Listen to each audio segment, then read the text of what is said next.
नमस्कार student, standard 6 subject Gujarati lesson number 13 પંખીઓએ પાણી પાયું.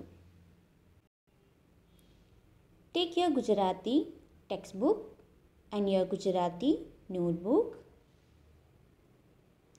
લેસન નંબર 13 પંખીઓએ પાણી પાયું, पेज नंबर 70, जिसके लेखक है करसन दास लोहार. यहाँ पर हमें बर्ड्स के बारे में एक लेसन दिया है. चलिए सीखते हैं. सबसे पहले हम लेसन रीडिंग करेंगे. एक हतो छोड़ यानी कि एक छोटा सा प्लांट. साव नानो एवो छोड़, वो एकदम छोटा था. માંડ બાંડ દેખાય, ઘણા ઢોર એની પાસેથી પસાર થઈ જાય પણ કોઈને ખ્યાલ ન આવે.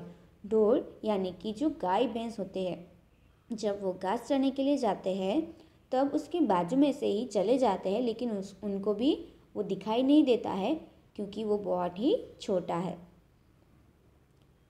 છોડને મોટો થવાની ઈચ્છા હતી.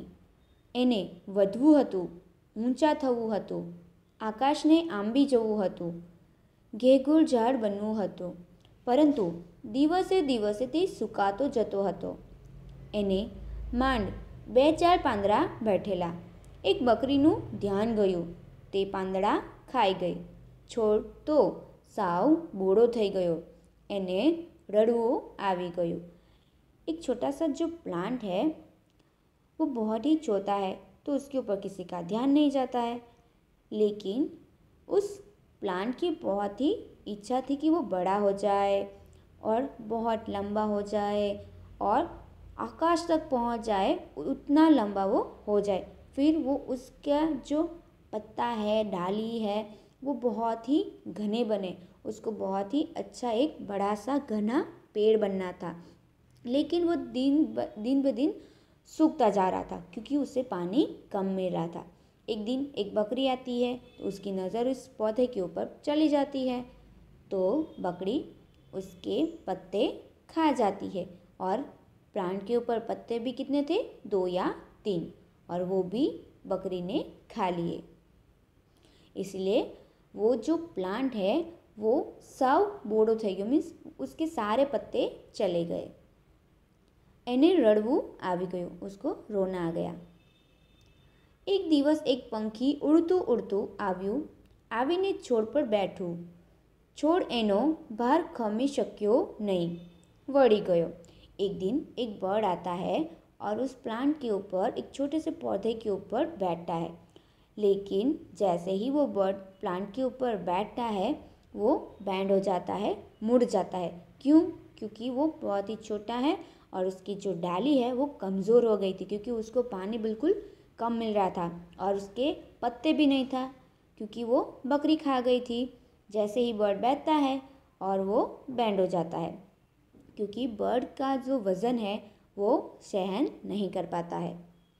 खमी शक्यो नहीं यानी कि वो झेल नहीं पाया. तेणे पंखीने કહ્યું, તું મારા ઉપરથી ઉડી જા, હું તારો ભાર સહી શકતો નથી. કાં તો સાવ વળી જઈશ કે પછી टूटी જઈશ. अभी प्लांट बर्ड से कहता है कि तुम मेरे पे से उड़ जाओ क्योंकि तुम्हारे वजन से मैं टूट जाऊंगा या फिर मुड़ जाऊंगा और कभी भी अच्छे से बड़ा नहीं हो पाऊंगा. इसीलिए तुम मेरे ऊपर बैठो मत, यहाँ से उड़ जाओ. आपका वज़न बहुत है, मैं इसे नहीं सहन कर सकता. ऐसा वो बोल रहा था, उतने में एक दूसरा बर्ड आता है. एक पंखी ઉડીને નીચે આવ્યું, છોડની સામે બેઠું. એણે છોડને પૂછ્યું, તું કેમ સાવ દુબળો પટરો છે અને નીચો છે? તારામાં લીલાશ કેમ નથી? તારા પાંદડા ક્યાં ગયા? अभी वो बर्ड प्लांट के ऊपर बैठा था, उतने में एक दूसरा बर्ड वहाँ पे आकर बैठता है.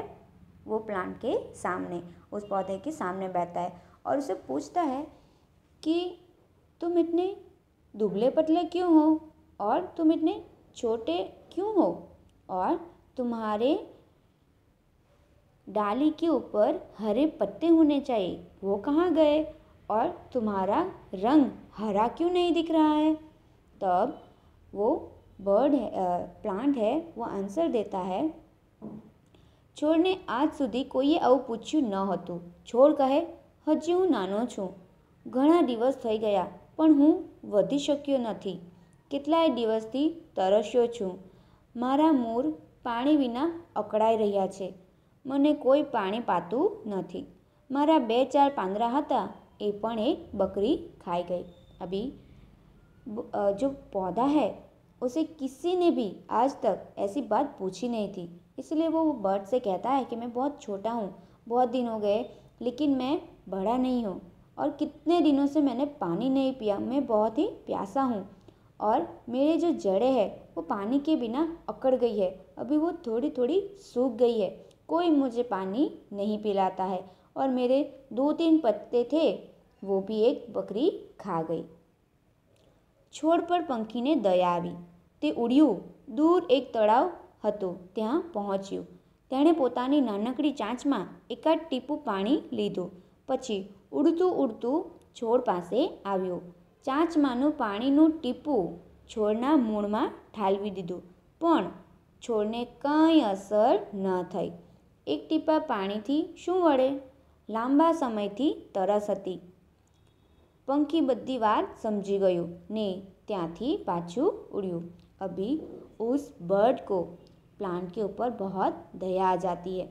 फिर वो उड़ता है और एक तालाब के पास पहुंचता है और वहाँ से अपनी छोटी सी चोंच में एक पानी की बूंद लेता है और फिर वापस पौधे के पास आता है और पानी का जो बूंद है वो उसकी जड़े में डाल देता है. लेकिन उससे कोई फ़र्क नहीं पड़ता, क्योंकि एक छोटी सी पानी से बूंद से क्या होने वाला है? क्या एक पौधे के लिए खाली एक पानी की बूंद काफ़ी है? नहीं, क्योंकि वो तो बहुत लॉन्ग टाइम से प्यासा था और उसके आसपास की मिट्टी है वो सूख गई थी, तो एक पानी की बूंद तो ऐसे ही गायब हो गई.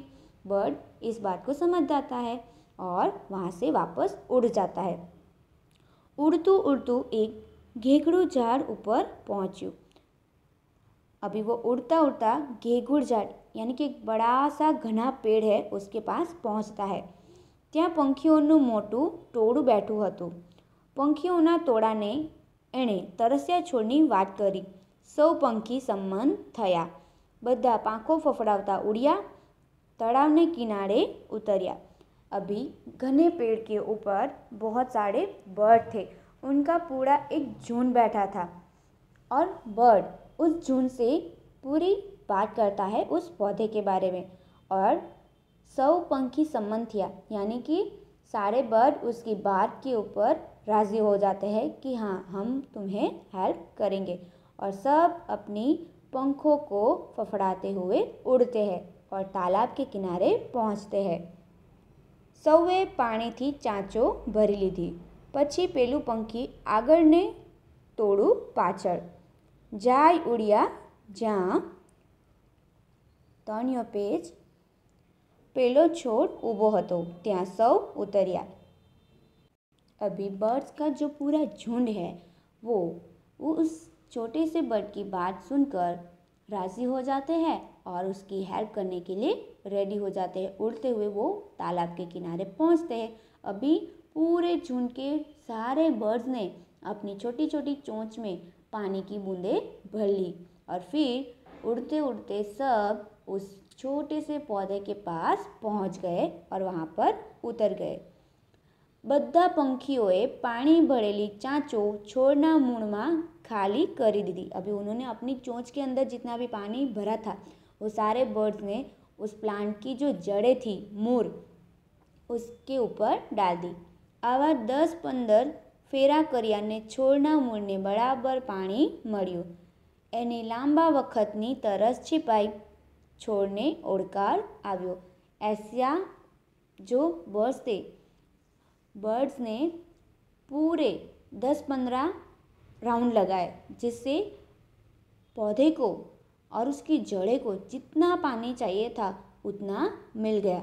बड़े लंबे समय से उन्होंने थोड़ा सा भी पानी नहीं पिया था। इसीलिए छोड़ को अभी जो प्लांट है उसे पानी पीकर बहुत ही अच्छा लगा। छोड़ ने उड़कार आव्यो यानी कि उसका पेट भर गया। जैसे हम कुछ खाना खाते हैं तो हमारा पेट भर जाने के बाद पेट में से डकार आती है, तो उस पौधे को भी जितना पानी चाहिए था उतना सारे बर्ड्स ने मिलकर उसको दिला दिया। इसीलिए उसके पेट में से उड़कार आता है यानी कि डकार आती है। પછી તો દરરોજ પંખીઓનું ટોળું આવે ને તળાવમાંથી પાણી લાવીને છોડને પીવડાવે। जो पौधा था वो तालाब से थोड़ा दूर था, इसलिए हर रोज़ ये सारे बर्ड्स आते और हर रोज़ उसे अपनी चोंच में पानी भरकर लाते और पिलाते। દિવસો અને મહિનાઓ સુધી પંખીઓએ આ કામ કર્યું। ચાંચમાં પાણી લાવીને છોડને પાયો। છોડ લીલોછમ થયો, છોડ વધવા लाग्यो। अभी दिन बीतते गए, महीने बीत गए, तब तक बर्ड्स ने हर रोज़ ऐसा काम किया और अपनी चोंच में पानी भरकर लाकर उस पौधे के ऊपर डाल दिया। इसकी वजह से जो पौधा था वो हरा भरा हो गया। लीलोछम यानी हरा भरा हो गया और वो बड़ा होने लगा। ચોમાસું બેઠું, કાળા ડિબાંગ વાદળોથી આકાશ છવાઈ ગયો।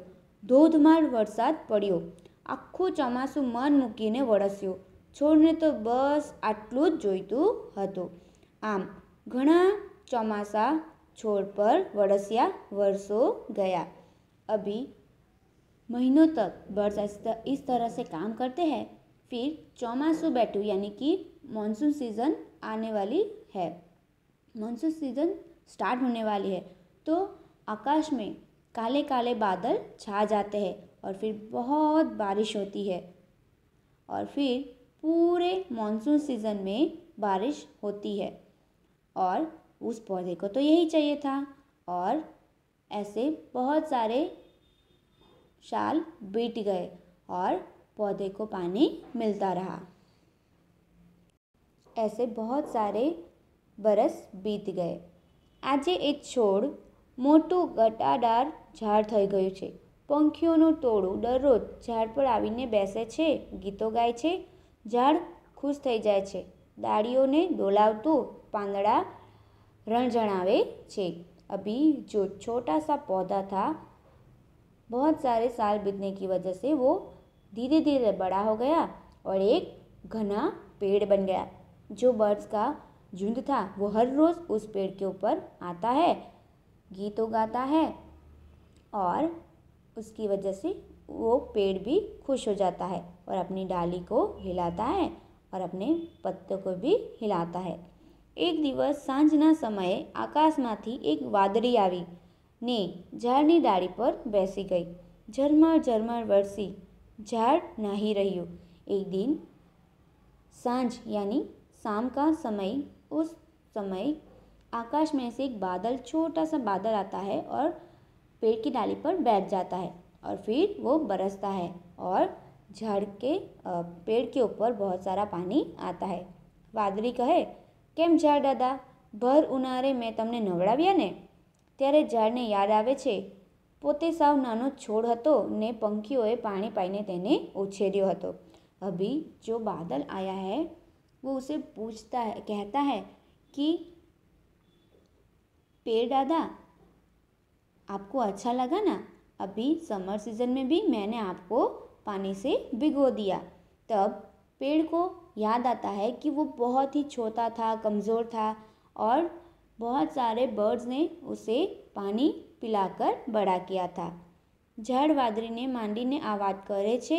વાદળી કહે છે ખરેખર પંખીની જાત જ દયાળુ છે। अभी पेड़ उस बादल को अपनी बारे में सारी बातें बताता है कि वो बहुत कमज़ोर था, बहुत सारे बर्ड्स ने मुझे पानी पिलाकर बड़ा किया और मैं इतना बड़ा घना पेड़ बन गया। अभी उसकी बात सुनकर बादल कहता है कि खरेखर पंखीनी जात दयालु छे, यानी कि सचमुच जो बर्ड्स होते हैं उनका मन बहुत ही दयालु होता है।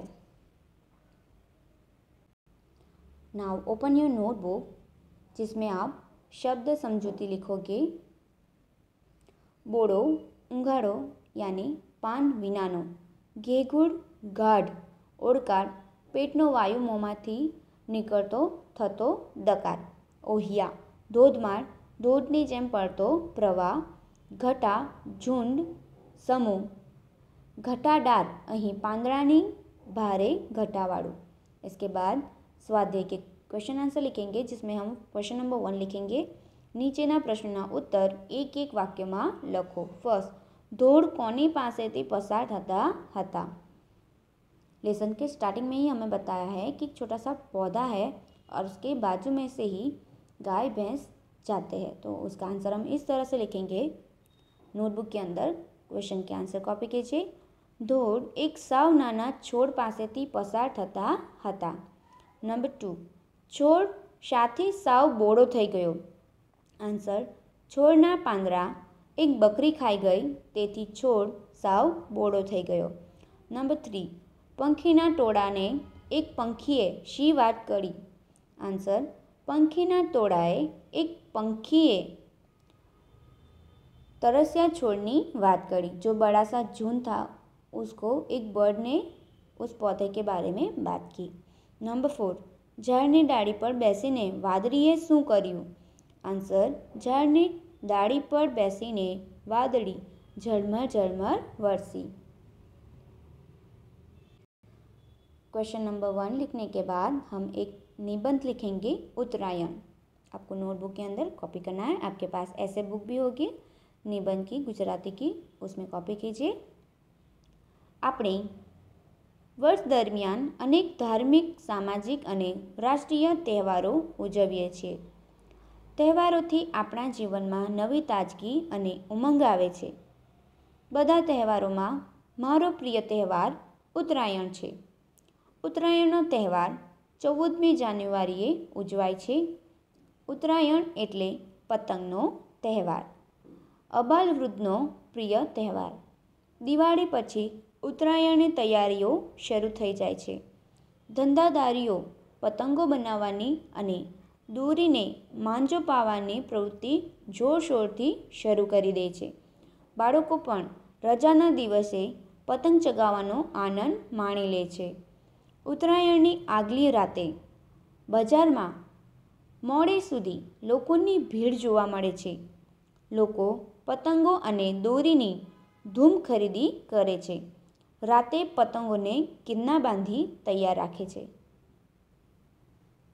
ઉત્તરાયણના દિવસે લોકો સવારે વહેલા ઉઠી તૈયાર થઈ અગાસી કે ધાબા પર પહોંચી જાય છે. સૂરજ દાદાનું સ્વાગત આજે પતંગોથી કરવામાં આવે છે. થોડા સમયમાં આકાશ રંગબેરંગી પતંગોથી દીપી ઉઠે છે. કાંટા કાંટા લપેટ લપેટની બૂમો સંભળાય છે. આકાશમાં જાણે પતંગ યુદ્ધ જામે છે. પતંગ રસિયાઓ ગોગલ્સ પહેરી પતંગ ચગાવે છે. તેની સાથે કેસેટોનું ઘોંઘાટિયું સંગીત પીરસાય છે. ક્યાંક ઢોલ નગારા પણ વાગતા જોવા મળે છે. પતંગ રસિયાઓ ઘેલા બની ઉત્તરાયણનો આનંદ માણે છે.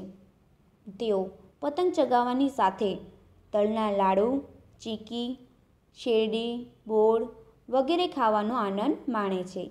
અબાલવૃદ્ધ આ તહેવારનો આનંદ મન ભરીને માણે છે. સરકાર પણ પતંગોત્સવ યોજે છે. આ તહેવારનું ધાર્મિક મહત્ત્વ પણ છે. તલના લાડુમાં સિક્કા મૂકી તેનું ગરીબોને દાન થાય છે, જે ગુપ્તદાનનો મહિમા બતાવે છે. ગાયને ઘઉં બાજરીની ઘૂઘરી અને ઘાસ ખવડાવાય છે. મને પતંગ ચગાવવાનો ઘણો શોખ છે. શોખ હોવાથી ઉત્તરાયણ મારો પ્રિય તહેવાર છે.